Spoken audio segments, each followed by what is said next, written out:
ஒரு Hollywood actress அவங்களுக்கு around 35-40 ஏஜ்ல கேன்சர் வந்திருக்கும். அவங்க பாஸ்ட் பார்த்தீங்கன்னா அவங்க பாட்டிக்கு கேன்சர் இருக்கு, அவங்க அம்மாவுக்கு கேன்சர் இருக்கு, இவங்களுக்கு கேன்சர் வந்துச்சு. இந்த இங்கேருந்து இப்போ இந்த பாயிண்ட் ஆஃப் வியூலேருந்து பார்க்கும்போது வம்ச பாரம்பரியமா வருது இல்லை.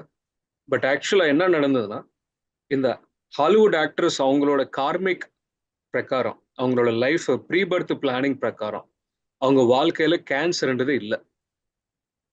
அவங்க டெஸ்டினில கேன்சர்ன்றதே இல்லை. ஆனா எப்படி வந்துச்சுன்னு பார்த்தீங்கன்னா, அந்த ஹாலிவுட் ஆக்ட்ரஸ் சின்ன வயசுல ஒரு 5 வயசுல இருக்கும்போது அவங்க பாட்டி சொல்லியிருப்பாங்க, எனக்கும் கேன்சர் வந்துச்சு, உங்களுக்கு அம்மாவுக்கும் கேன்சர் வந்தது, நாளைக்கு நீங்க பெரியவங்க ஆயிட்டாங்கன்னா உங்களுக்கும் வருவோம்னு சொல்லி. அந்த சின்ன வயசுல அனலிட்டிக்கல் மைண்ட் இருக்காது இல்லையா. அதனால என்ன, அந்த பொண்ணு ஓ எனக்கும் பெரியவங்க ஆனதுக்கு அப்புறம் கேன்சர் வந்துடும் சொல்லிட்டு அந்த மனசுல ஒரு சின்ன விதை போட்ட மாதிரி ஆயிடுச்சு. அந்த பெரியவங்க ஆனதுக்கு அப்புறம் அவங்களுக்கு கேன்சர் வந்துச்சு.